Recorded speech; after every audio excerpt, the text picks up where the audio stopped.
কতজন সমন্বয়ককে আপনারা গুম করবেন, লাপাত্তা করে দিবেন? বৈষম্য বিরোধী ছাত্র আন্দোলনের জেলা কমিটি ঘোষণার পরে আসে একের পর এক পদত্যাগের খবর। অভিযোগ, কমিটিতে ছাত্রলীগের উপস্থিতি। রীতিমতো পদত্যাগের হিড়িক লেগে যায় লালমনিরহাটে ঘোষিত এই জেলা কমিটি থেকে। কেন্দ্রীয় কমিটির ঘোষিত জেলা কমিটির তালিকা শনিবার বিকেলে প্রকাশ হলে রাতেই সেই পদ থেকে স্বেচ্ছায় পদত্যাগ করেছেন কমিটির বড় একটি অংশ।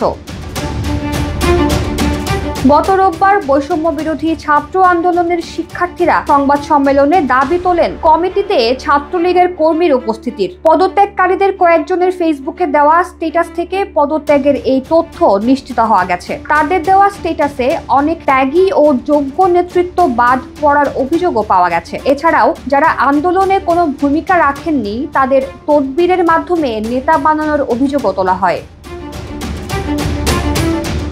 অনেকের অভিযোগ, বৈষম্য বিরোধী কমিটিতেও বৈষম্যের শিকার হয়েছেন তারা, তাই ক্ষুব্ধ হয়ে পদত্যাগ করেছেন এসব শিক্ষার্থী। তবে এই বিষয়ে লালমনিরহাট বৈষম্য বিরোধী ছাত্র আন্দোলনের সদস্য সচিব জানিয়েছেন, গুরুত্বপূর্ণ পদ সংখ্যা কম হওয়ায় তা সবাইকে দেওয়া সম্ভব নয়।